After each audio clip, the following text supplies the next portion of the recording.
Good morning, readers. So, this morning we're going to be looking at character interactions. So, how do the main characters and the minor characters interact with each other, and how does it kind of move the story along? So, when I say major character or main character, I want you to think SpongeBob. He is the main character. It's the whole cartoon is named SpongeBob, it's all about him. And then he has another character named Sally, who is Sally Squirrel, and she is kind of a different character. She has different experiences, and she says and does things that influence or impact the way that SpongeBob does things. And he learns from her in the cartoon on several different occasions. So when you think about your books, the same thing happens. There's a main character who is the one telling the story is mostly about, the main person who is spotlighted by your author. And then you have that minor character who is supporting, kind of like a supporting actor in a movie. They aren't really the main character, but what they say and do can influence what that main character chooses and does. And it really helps to move the story along rather than a character kind of being stuck in one spot.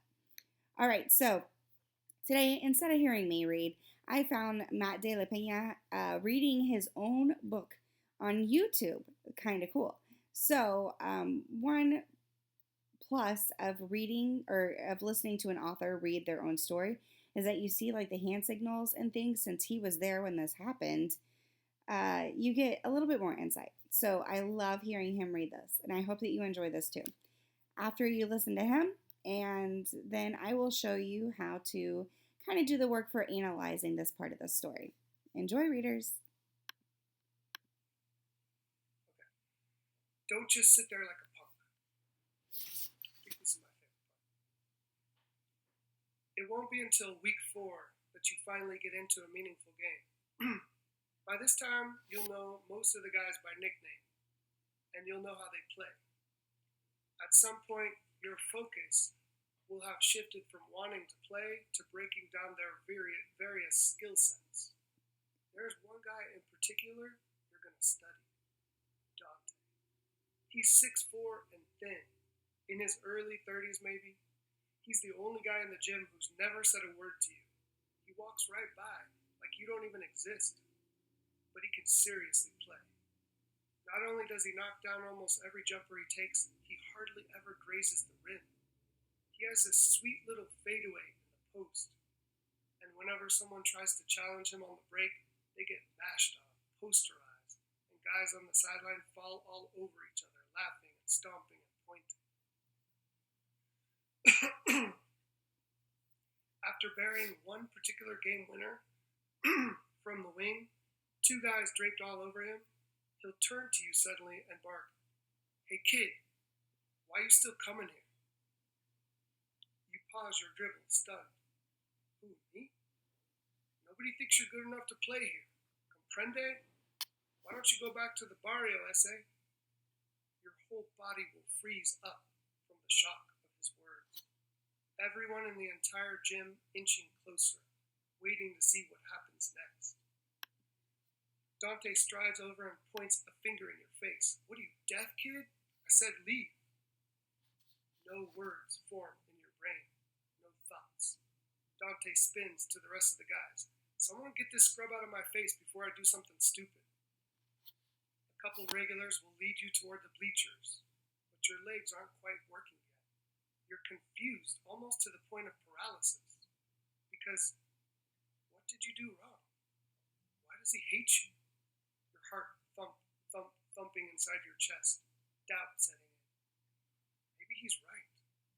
Maybe you really are a scrub. Maybe you shouldn't be allowed to show up like this every day, uninvited. Maybe the whole summer has been one big mistake. You grab your stuff off the bleachers and start toward the door, but for some unexplainable reason you stop. You turn around. You glare across the court at Dante, mumbling, "I just want to play." "What?" Dante shouts back. He picks up a ball and fires it at you, narrowly missing. "Speak up if you got something to say." "I want to play," you louder this time. What? I want to play. A few of the guys start toward you again, wanting to get you out of the gym before you get hurt, but Dante puts a stop to that. Get away from him. This is between me and the kid. The whole gym silent aside from your heartbeat. Your short, nervous breaths measuring the time. Check it out, Dante suddenly announces. The kid's got my spot this game. Then he turns back to you. After you get smoked, you walk out of those doors and never come back, you hear? You stand there studying him for an extra beat, searching for his angle, trying to decide if it's some kind of trick if you're still in danger. Before your ruling is in, though, you find yourself being shoved out onto the court. You got dollar bills, someone is telling you. It takes a minute to realize what's happening. They're letting you play. And if you mess up, it's over. As fast as your heart was beating when Dante got in your face, it slows back down once the ball is in play, because this is the one place in the entire world where you're truly alive, where your brain shuts off and every move is made on instinct. It only takes 2 trips up and down before you shake off the cobwebs and slip into the flow. First time you get the ball, first time the ball gets swung to you out on the wing, you skip past your defender and spin into the lane for a little 10-foot bank shot off the glass. A few guys on the sideline oohing and awing. A few plays later, you bury an open 20-footer, nothing but net, Dante style. You rip dollar bill near half court and race down the floor for a little finger roll over the rim. And as you retreat back down for defense after that one, you can hear the gym erupting. Now you're buried deep inside the folds of the game. The outside world slinks off and hides, and you know when all you know are the choreographed movements around you, the dance, the beautiful symphony of squeaking sneaks and grunts and the thud of body meeting body. Each man's heavy breath and his eyes like a portal to his mind.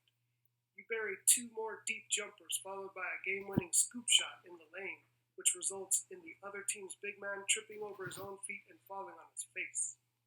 The guys on your squad mob you near midcourt. That's right, young buck, they say. That's how you let fools know, they say. A few go on about how they've been meaning to pick you up all summer. They just never got a chance, blah, blah, blah. But just as you're starting to feel yourself, Dante will be back in your grill. What, you make a couple jumpers, and now you're supposed to be somebody? No, get off my court, kid. But he'll grab you by the arm and fling you toward the bleachers, barking to everyone else, yo, I got my spot back, check ball. You'll consider putting up a fight here, but don't. Trust me. What matters is you'll have proven you can play. What matters is every head who saw what you just did, will see you differently now. As proof, not 30 seconds later, a guy who goes by the name of Slim will wander over and say, hey, yo, young buck, I got next. You want to run with me? For sure. Rob will overhear this exchange and bark, yo, Slim, thought you already had 5. Who you dropping? You. Me? You just seen this boy's skills, right? I gotta give me a point guard. But you said I was down, Slim. Don't play your boy like that. In the middle of this debate, a stray jumper will roll out of bounds toward you, and Dante will give chase. He'll grab the rock and kneel down not 5 feet from you to tie his shoe. Hey, kid, he'll say in a quiet voice. Yeah? He'll look up at you, mid-double knot. You want to get in games, you don't just sit there like a punk, right? You stand up and challenge the baddest dude in the gym, someone like me. And you do your thing, understand? His intense eyes will be like knives inside your chest. Yes, sir.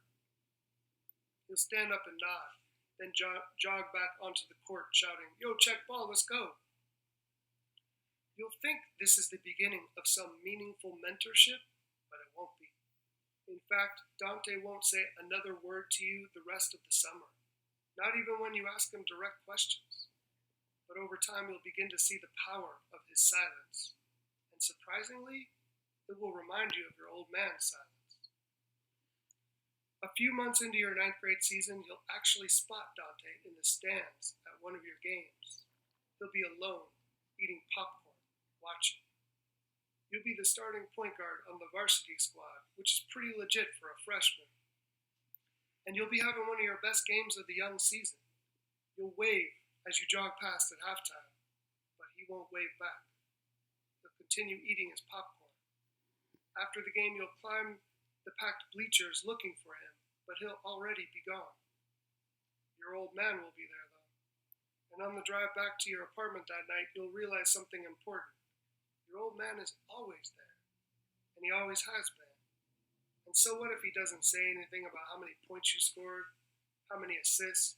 So what if he turns on his radio news show instead of breaking down the big win? Maybe words aren't what's important. Maybe words would just steal away your freedom to think for yourself.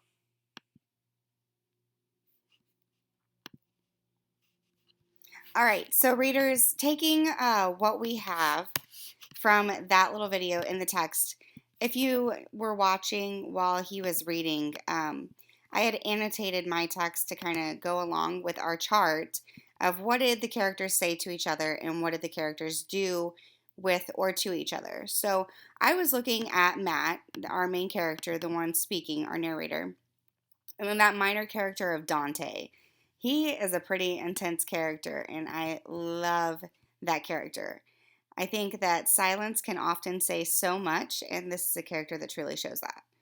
Okay, so in the text, there was this moment where Dante said, "Hey kid,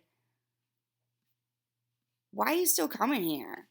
I think that kind of gets the ball rolling. It makes it to where this part, Dante asked Matt, "Hey kid, why are you still coming here?" And then I put an ellipses because I thought that this second part down here was equally important. Where he says, "Nobody thinks you're good enough to play here, comprende? Why don't you go on back to the barrio, essay?" Okay, so that part, that then makes it to where Dante announces to the gym and puts Matt on the spot in front of the entire gym. He put Matt in his spot for the next game. This is monumental for this poor kid who's been sleeping in the Volkswagen Bug like a pretzel every morning, waiting for his chance to play at this gym. So, how did this interaction with Dante move the story along for Matt? Well, this gave Matt the opportunity to finally show his basketball skills and earn a spot on the court playing with everyone else who came to play. So it kind of made him, even though he's probably 20 years younger, he's just a kid, it made him an equal. And people wanted him then on his team, like this part where Rob asks him, "Hey, yo, Slim, I thought you already have 5. Who are you dropping?" And he's like, "You? Me?" So here Matt is getting to play in the spot of an older dude who has been at this gym, who has played the games. It really makes it to where he can validate his skills and like, yeah, I got some skills here. I'm good at this game. And then if you notice, he also says that he starts playing for the varsity team as a freshman. And any of your fellow athletes can let you know that that is a big deal. Freshmen usually have like a B squad or a C squad or the JV team, the C team. You don't usually get to play varsity until like your junior or senior years of high school. So that is a pretty big deal. All right, so readers, today, this is what you're doing. You're looking at your characters in your book. Your main character is that one like Avon in Insignificant Events of the Life of a Cactus. It's Ghost or Castle in the book Ghost. These are pretty easy to recognize, but in that, it's that main character or that minor character. Choose carefully because there are a bunch, but look at which one kind of has that monumental moment for your main character to help them move the plot along for the rest of the story. All right, and look at what did the characters say to each other? What were those words that made the event start happening? Or what actions made that big event in the story start happening to move that plot along? All right, so readers, happy reading. And I will post the rest of Matt de la Peña reading his story so that if you've missed any of it, you can also check that out. All right. Thank you. Have a great day.